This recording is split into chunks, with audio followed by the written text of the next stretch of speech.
Hi, Julie. Hello. Hi. I'm really happy to see you and to have you on today. I'm extremely thrilled to be talking to you, Julie Tunador, and you are a visionary strategist and a coach, a master coach, and a hypnotherapist, and so many beautiful things. And I hope that we'll get to touch on some of them today. But I've had the wonderful pleasure and experience of sitting in a room with you a few times, working with you and sitting with you. And I know that every time that I do, you have this incredible way of transforming whatever is present. And you're an alchemist in that sense, and you transform everything back into light and love and just open up so many possibilities that often like we can't see. Maybe we haven't even thought of or can't see or can't access. And so in that sense, I'm really excited to share your magic with the world and the audience today. So thank you for being here. Oh, thank you so much. I'm so happy to be here. So I thought that we'd start from this idea of like the state of the world now and where things are at, and maybe bring some words of upliftment and comfort. And of course, you have a lot of experience in that as a hypnotherapist in seeing where people's minds are at and where the subconscious is. And then deeper than that, we were also talking a little bit about the wound just before we came on. And so I just wanted to hear from you. How are you feeling about how things are today? Yes, I think it's such a confused energy right now. I think, that might be the best way to describe it. I think there is a lot of doomsday. I think there's a lot of really hopeful anticipation. I think there's a lot of heaviness, and yet there's a lot of light. So I feel like there just doesn't seem to be quite the right balance. It's like if you're baking, the ratios are not even. So it can feel a little chaotic and a little confusing. And we were just talking about wounds and how those come up for each of us as individuals. We all have our wounds, and sometimes it's easier to just go about the everyday life and not talk about them and not look at them and not really deal with them, but just kind of stuff them down. But then we have the wounds in the world and in society, and we have that same tendency to really not look at them, not talk about them. And it just always gets me so curious, how and why did this become the mechanism? Why is it, can't remember the name of that produce company, like ugly fruits or something. There was a produce company that would deliver a really ugly fruit and different produce because so much gets thrown away because it doesn't look like the perfect apple. And Right. that's just the simplest foundational form. So we can't eat just fruit off a tree if it doesn't look a certain, when did it become this way? And then you go out into the world, and if you see somebody that is struggling from homelessness at that time, so many people look away, right? They don't say hello, they don't make eye contact, they just look the other direction. So instead of facing so many of our issues and so many of the wounds of the world and engaging with them, talking about them, healing them, it just seems we've come into a place of avoidance. And this Yeah. comes into every hard topic, it seems like, because people, it can be uncomfortable to have hard conversations. So they're often avoided. And I guess that to me, this is where my curiosity lies. And I love talking about the things that no one else likes to talk about because we need to be talking about them and exploring them and looking at them. And that is how we heal those wounds. Yeah, exactly. Uncovering the things that we keep hidden. Yeah. Yeah, I think so much of it is really based in fear. It's the fear. Maybe we see somebody struggling from homelessness, and something deep in our unconscious mind says, oh, well, I don't want to be homeless. So I'm just going to ignore that because I don't want to take that in or have that experience. And almost every person I've talked to has had the experience where you're either hiking and you're at the edge of a mountain, or you're looking down from a tall building and there's like that deep unconscious feeling of like, what if I jumped? you know? And then it's so irrational because you're not going to jump, but there's something deep inside, right? That thinks, well, what if I did? And it feels like it comes from like another version of us that wasn't consciously thinking it. And all of these things are rooted in fear, and they're so instinctual, and there's such an unconscious level of thought that I think more times than not, we're really not aware that we're even Right. having these thoughts or feelings. We're just moving away from them. Yes. And then if we are also stuck in our fear, then of course we become disconnected and we're not connecting to each other and we're not connected to ourselves. And there are parts of our soul that sort of can't get in there. And we just leave too much room for more dark thoughts and, more chaos and harder things. And so, how do you like to help people through that? Like if someone comes to you and you feel that they're like stuck in fear, Yeah. how do you? You know, I think it's interesting, right? Because everybody has fear. I don't know anybody that doesn't have some sort of fear of something. And typically it surfaces by maybe a fear of failure or a fear of success or a fear of judgment. Or, so those are kind of the surface fears that we experience that can hold us back from things that we want to do, from being who we want to be.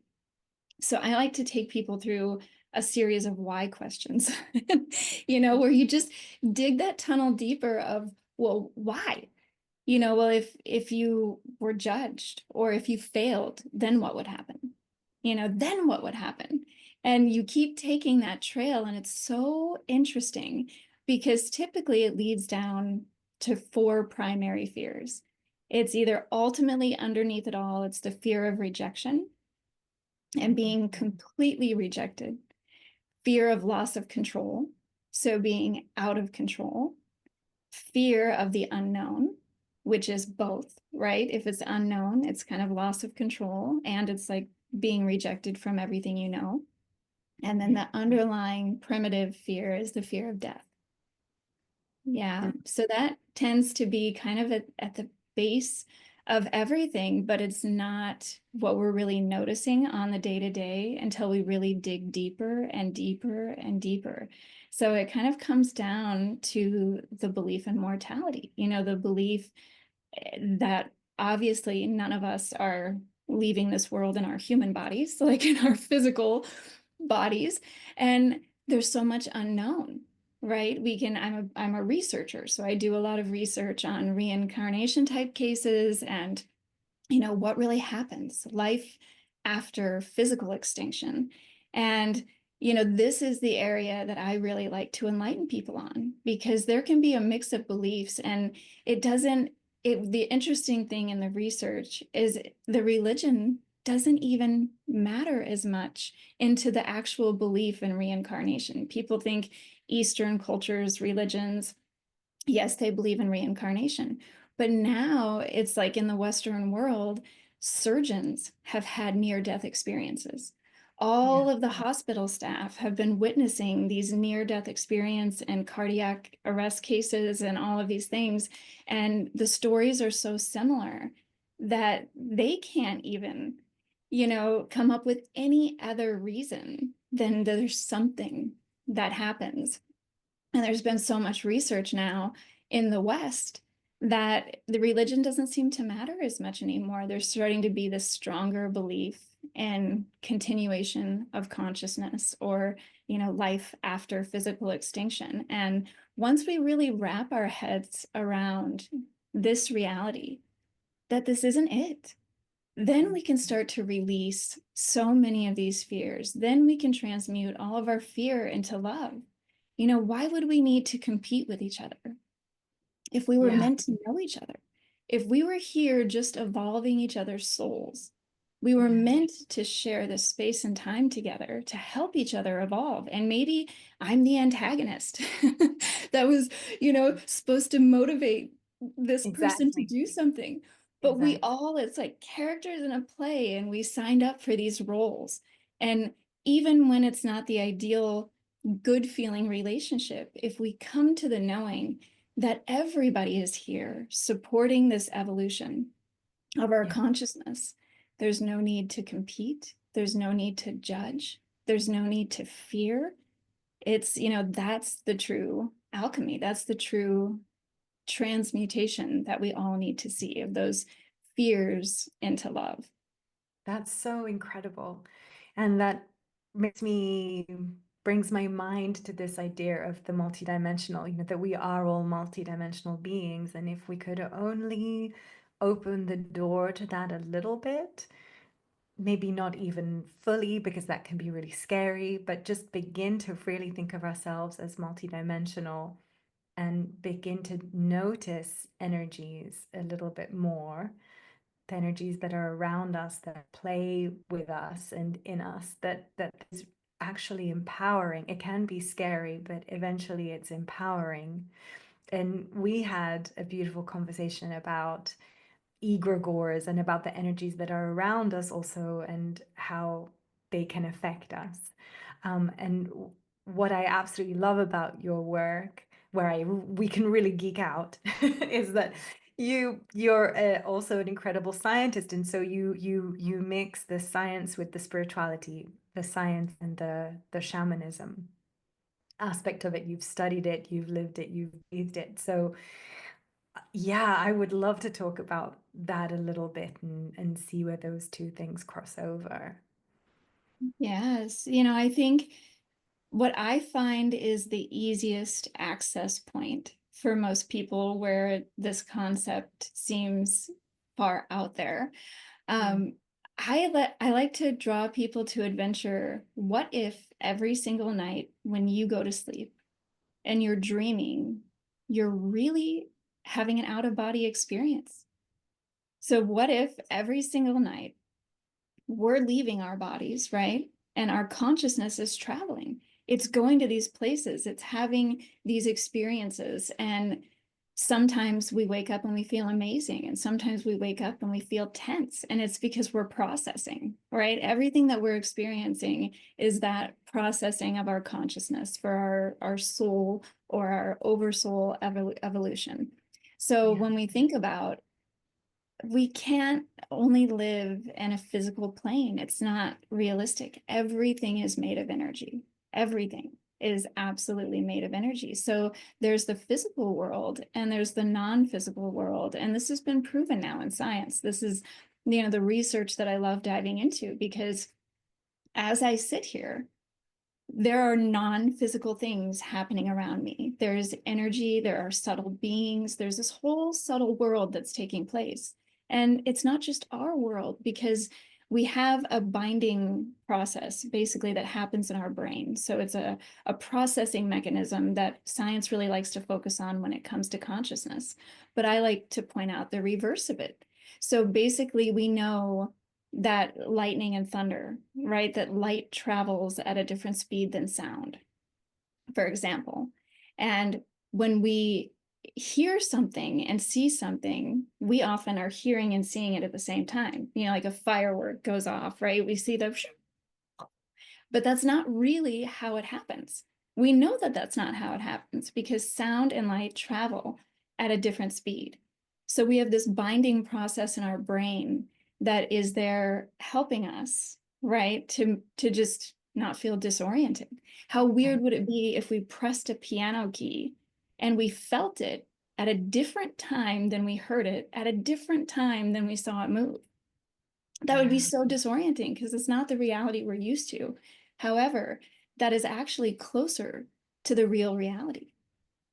It's just this binding process in our brain that aligns all of these things to happening at one time. So if we took off that veil, if we didn't have that binding system, we would see the world very differently. And this is more of the subtle world.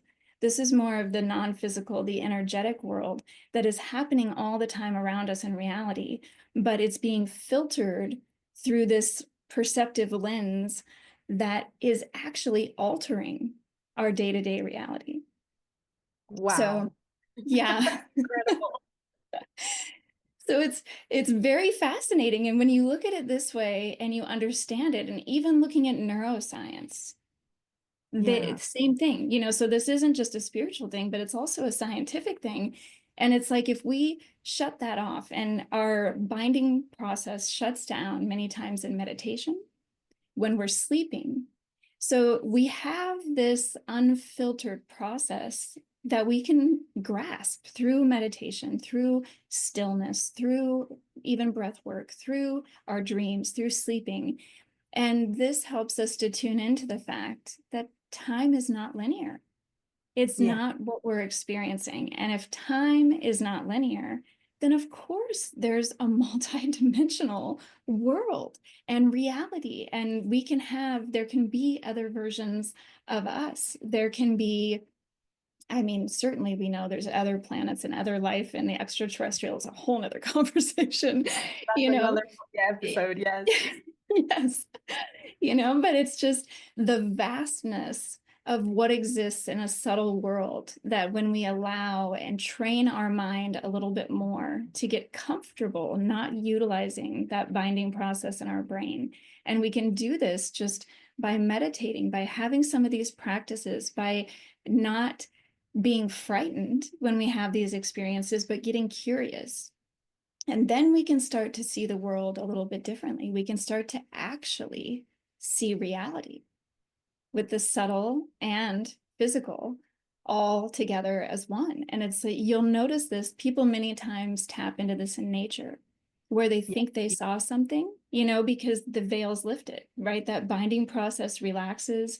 They're very grounded in nature. And then it's like, I thought I saw something or, experienced something. And you did. There is a whole world of things happening Yeah. in nature, especially all of the nature beings and the elementals. And, there's so many cool things happening that are for most of us non-physical and visible, but they're still there and we can get glimpses of them. So sometimes it's about slowing down and really working with the subtle senses, and perhaps meditation can help you do that. And then, and everyone has that ability. I've seen that time and time again as well. Someone who has never meditated before, if they can slow down and go inwards or just begin to work with their subtle senses, eventually it opens up further and further. Um, but you had quite a different experience with that, though. I want to, I would love to touch upon how you have an incredible psychic side, and I will say that. Again, having worked with you, you just really, it's just quite incredible the things that you can see and just how far-reaching your psychic abilities are.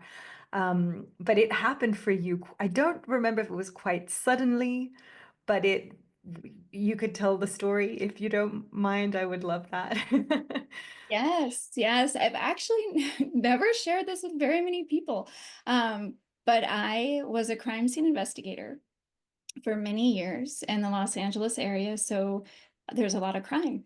So I started out, I was in my 20s and I was working, the newbie shift, which is the busiest shift, the graveyard shift on the weekends, where it was just homicide, officer involved shooting, another stabbing, another shooting, another. So it was, homicide, attempt homicide, like violent cases all night long, back to back to back to back. So this was my reality every day. So I was constantly, I had kind of gotten used to being around death quite frequently, and fresh death, like at the moment of or shortly thereafter, when everything was really raw and really fresh. And, there's always that debate people don't think of, when someone's not going to make it, do you disturb the scene?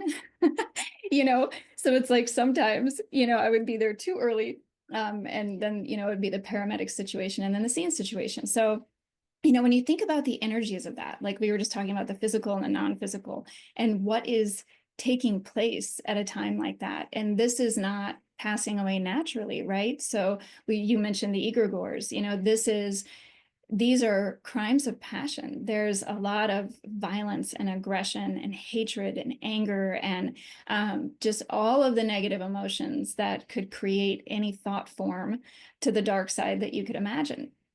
And I was just young in my 20s going into scene after scene after scene, and this was my reality. And then very suddenly, there was one particular case that was the very first case, and it was a very suspicious suicide. It was a young gang member, and he was hanging from the ceiling. So it was meant to look like a suicide, but it was a little bit suspicious. So they called me, to investigate. So when I get there, I take over the scene and I had everyone leave and I go to do my investigation, which always starts with photographs.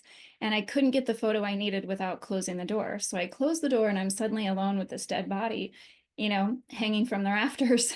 And I pick up my camera and all of a sudden there's like two of this person. And so there was a spirit, a soul spirit, standing outside of the body, looking up at the body. And suddenly I was seeing it. And that hadn't quite happened before. I'm sure you can imagine at these scenes, it's very busy and there's a lot going on and it's very chaotic and not always the situation to have the intimacy that I did this time. And that's why I think this was kind of the first incident. And so then I decided to keep the door closed. And I started getting a sense, just like an intuitive psychic sense of what was happening. And I believed immediately it was suicide because that spirit was looking at its body. I noticed all the Catholic tattoos and then the belief system, right? If you commit suicide, you're going to hell.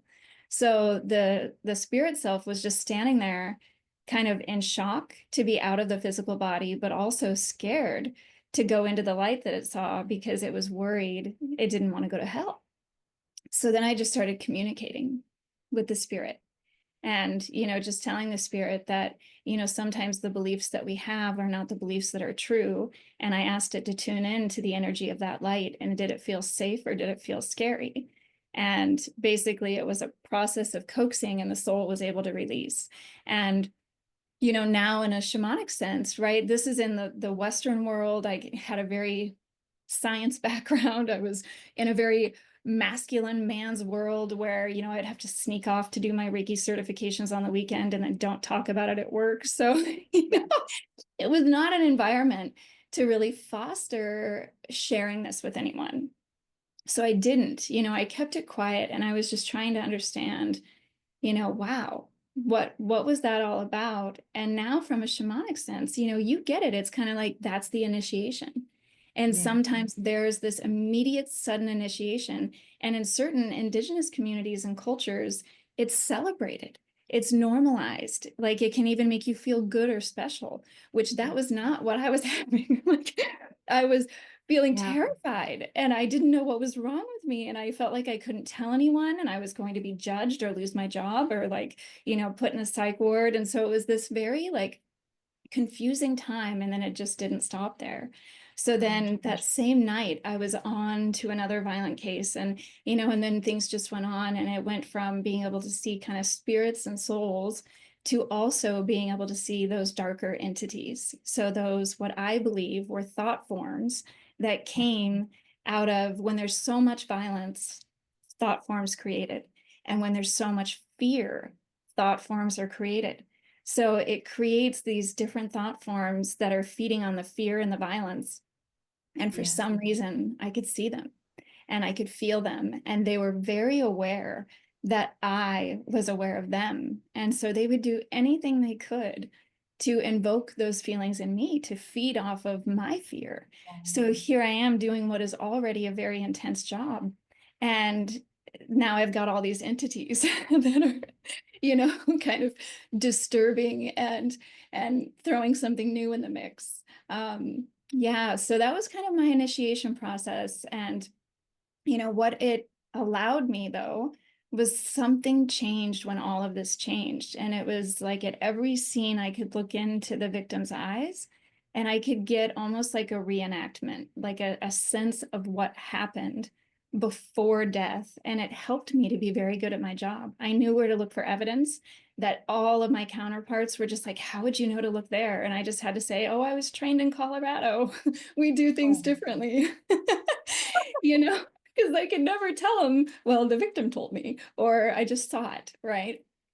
And then the egregores, or, thought forms would be there just kind of taunting. And, they ended up coming home with me. They ended up, it was a big, kind of a big segment of a couple of years of my life where I didn't really know how to deal with any of this. It was a very new experience and I didn't know who I could share it with. And I certainly didn't know what to do with it.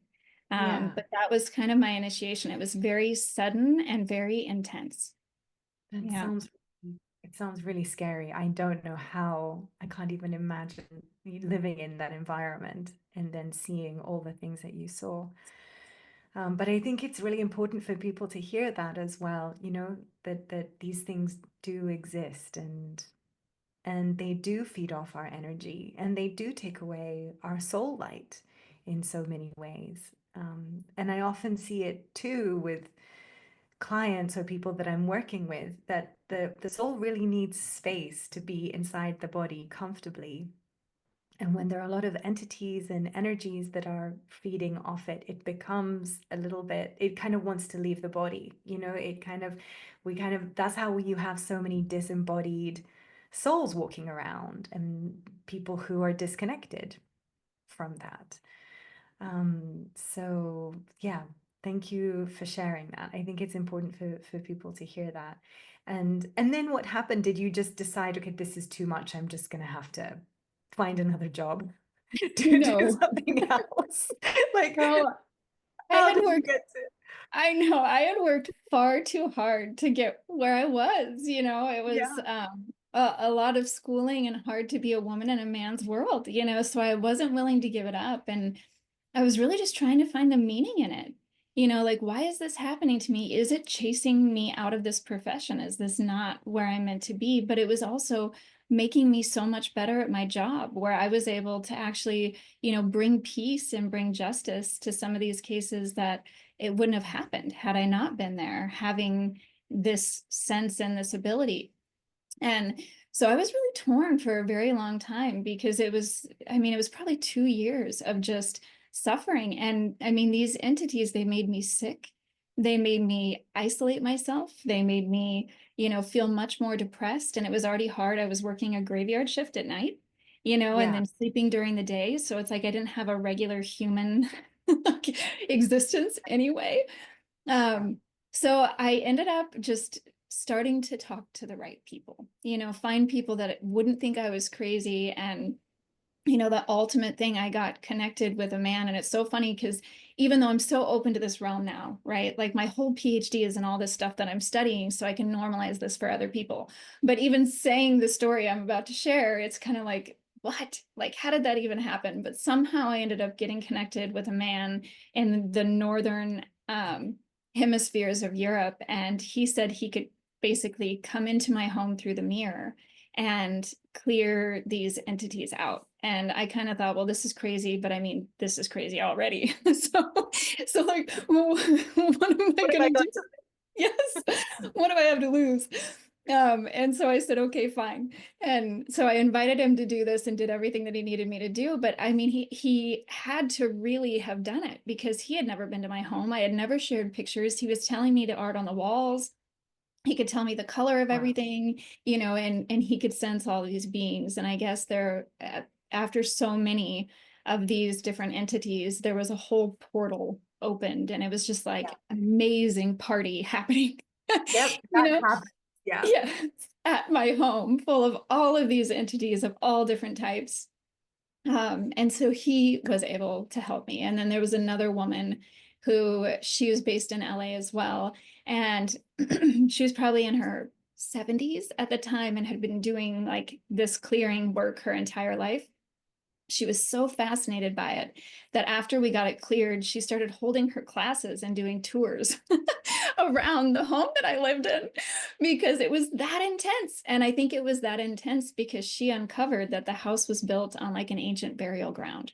Oh So my I gosh, was that's really already located in a place where it was just a feeding frenzy and a great place for these portals of these energies. And then I was just bringing more people to the party. Yeah, so eventually I got all of this stuff cleared out.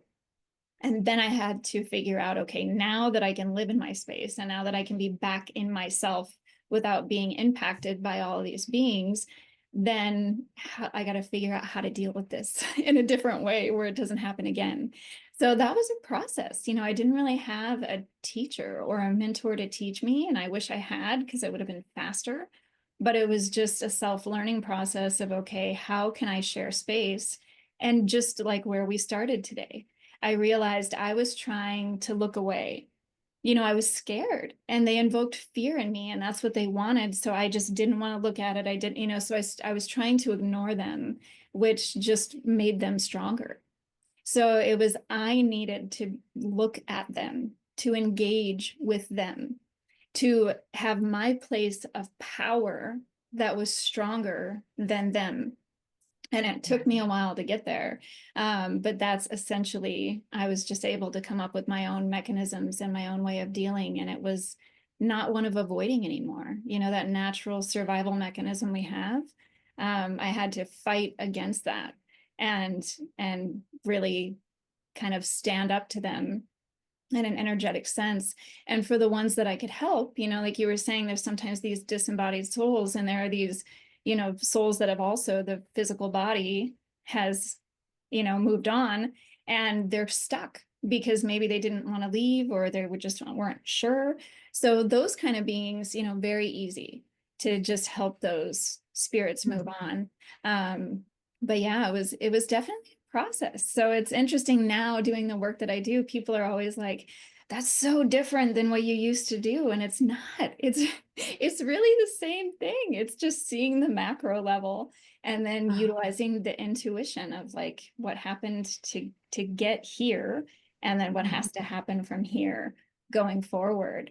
So I think it was all kind of my training camp, A lot to of training. learn these skills. It was a tough initiation, and it was like a long training period. That really, yeah, it was an incredible training that you had. Yeah, that opened up so much and so many avenues of research as well. Yeah, And absolutely. And I think we've talked about briefly, the reason I think the reincarnation idea, in research, they call them reincarnation type cases because they're not trying to say that they know reincarnation is real, right? But I uh-huh. think this is the biggest conversation to leave people with because it's the one that allows the fears to melt away. It's the one that allows us to talk about these things, to sit with each other, to see that we really are all one. Like there's this united purpose and consciousness that can just, it's like if we could grasp this, there would be peace. All of these wars would not have any fuel or purpose. And just all of this competition or judgment or polarity of you're on this side or that side, or there's no in the middle, all of this stuff would start to change if we could really grasp that this isn't it, that there is so much more. And And also, yeah. yeah, also like on a really basic level, when you have the experience of reincarnation or the you sort of viscerally feel your lives and the lives that you've had and the future possibilities and that you've been every different color in your in your many lives. You've lived in all the different places, and it does bring you back to we are all one, and it does bring you back to how ridiculous it is to compartmentalize in so many ways. And I've loved so much the regressions that I did with you, going back to the different lifetimes and also future lifetimes and bringing in skills that belonged to another time. It really does make everything a little, it sort of liquefies that time-space reality.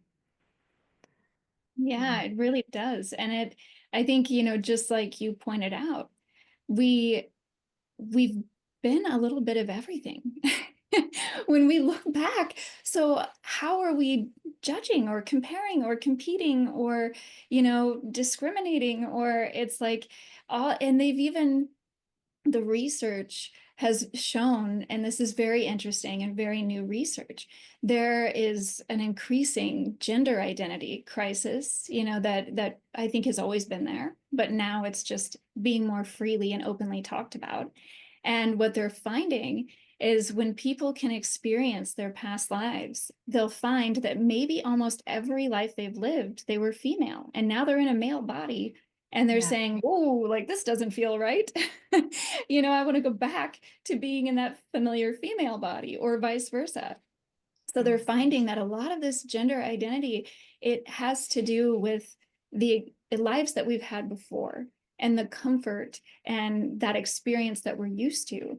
So it's like when if we can open our minds, right, to the fact that we can do these regressions, we can actually tap into our soul's reincarnation and existence before, then we don't have to feel strange or bad or different, or then we can make a conscious decision of, do I want to see what this is like? Right. you know or not. Do I want to go back to what's comfortable? And it's okay, but it's coming from an awareness place, and it's coming from a place of really understanding the soul's journey, and that there must have been some reason to come into, because we choose, right? We choose our bodies, we choose this lifetime, we choose our parents. We make a conscious choice. So when we can really open up to the vastness of our consciousness and really start looking at, we chose this for some reason, so do we trust this? And is Yeah. this, part of the journey? And what were we meant to do with this? So I think, looking back and just experiencing some of the lives that we've had before, it just lets us understand ourselves better. And Right. if we can connect to our soul's plan, because there always is one, and our purpose in this life, and if we can really connect into that, then everything aligns. Life is so much easier, it flows, it's more in balance, and we're passionate about what we're doing. We love what we're doing because that's what we're meant to do. So it feels like a much more fulfilling life. So I love the other world travel, and I absolutely think it's important to connect with the broader aspects of who we really are. Yeah, the soul aspects, yes. And so with your scientific research now, like where are you at in your work right now? Because I know that you're doing different things, between, because I know you also really want to coach, and you are coaching business people and leaders, because that's such a great way to make the world a better place. Because you can do the business coaching, but then you're also shifting a lot of frequencies there. Um, Yes. yeah. Yeah, I love, basically, I'm still working on my PhD. It feels like it's been forever. It's been years now. And I have a few years to go. So all of the things that I'm studying are really consciousness, reality, psi phenomena, paranormal phenomena, energy, subtle worlds, subtle beings. It's really wanting to understand reality, like reality as it is, not as the way we see it, and how we can experience this more to better the world, to better the planet. The planet is in a state of destruction, and I feel like, the planet is letting us know in many ways that it's kind of time to shift, that Yeah. things need to change. So the more I've learned, interestingly enough, the more I've known that the impact has to be bigger. I need to be able to have more impact on the planet, on social justice issues, on environmental justice issues. I have clients all over the world, and it's like I have a client that is a female and she's in a lead role at some of the mines in Africa, and it's like there's a lot there where the environment is not being preserved and it's not helping the people. And then I work with a lot of people in the East, and they're, especially in Dubai. I've done a lot in Dubai, which I love because it's very innovative, it's very cutting edge, it's very modern. They're really into sustainability. But then there's also some of those old systems, right? That the social justice isn't quite where it needs to be. And so I just have gotten a light that, okay, we've got to do more. And if we open our eyes to all of these ideas, this stuff starts to melt away, right? It's really the wounds and the fear and all of that stuff, which is kind of too woo-woo for some people to access. But this is what needs to change so that the world can change, so that the planet can heal, and so that we can understand that plants have more consciousness than we do. They have 15 Right. senses. We have 5. But Oh we my think goodness. we're superior. We think we're better than or more than. And plants are much more conscious than us.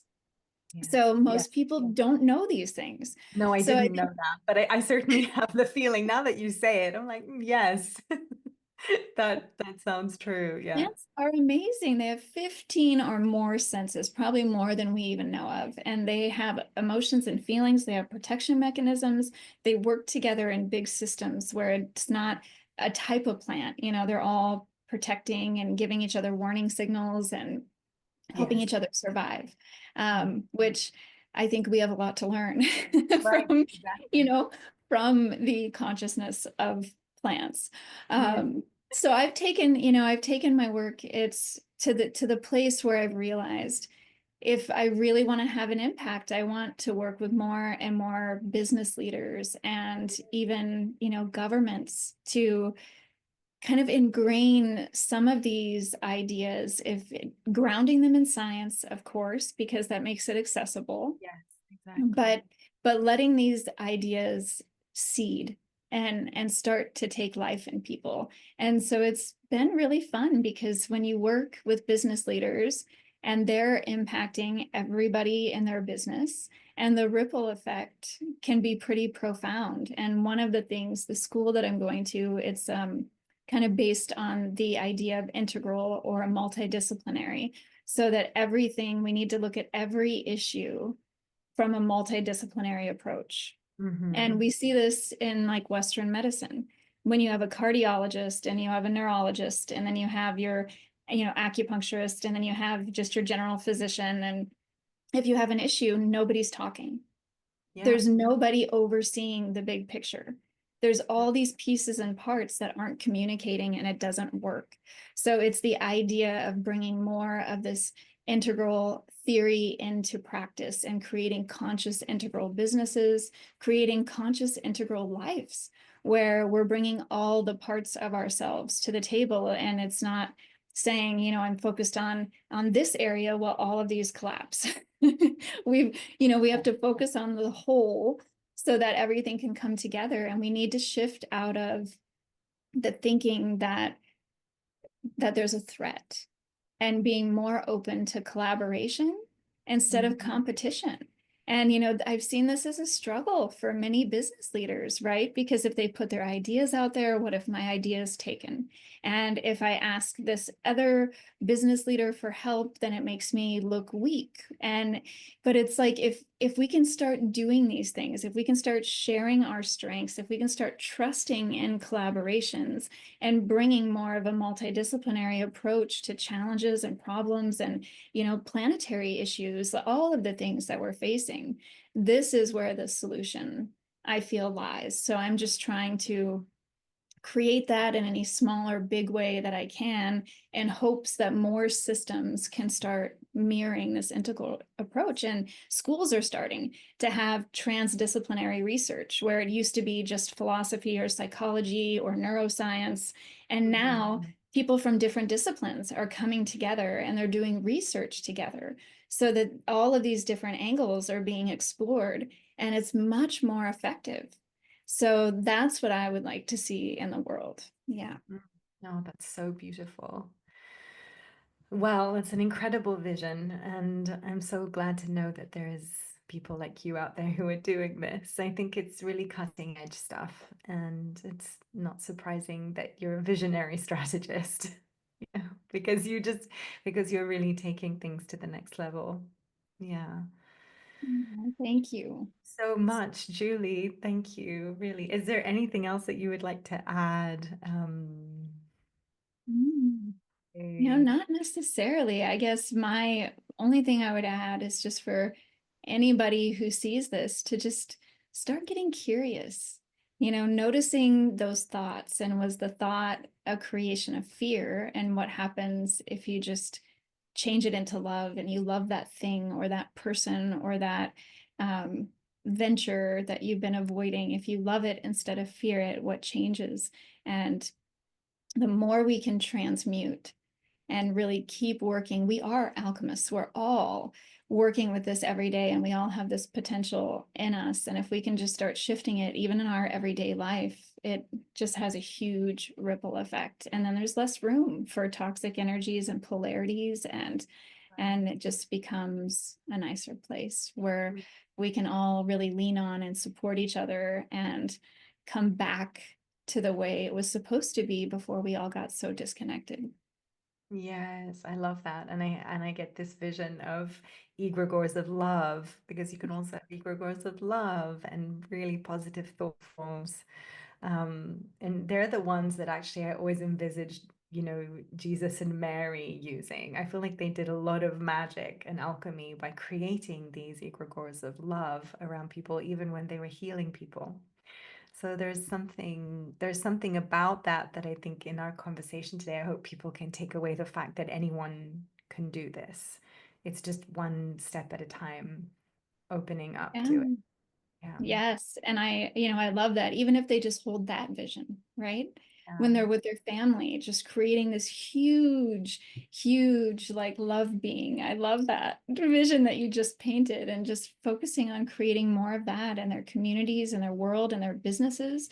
Like, how different would business be if we showed up to work every day and the first thing we did was just reach out to someone else and tell them, thank you, or I'm grateful for you, or this thing that you did was amazing. If we came in with gratitude in the workplace each day, this is what I think we're building. It's this egregore of love that Yes. starts surrounding these businesses and these people. And it's we can all do this and small steps, but it creates really massive impact. That's so beautiful. Julie, thank you so much. Um, Yes, thank you. This is so fun. yeah, I'm glad that We we can got go to. on forever. We could. There's a part two in here somewhere. But there's also, yeah, I'm glad that you get to navigate all of these different realms. And it's really always so intriguing and interesting talking to you. So thank you so much. Wow, thank you for having me. And I'll leave all your details below the video if anyone, wants to contact you, connect with you. You're on Instagram, and yeah, people can find you.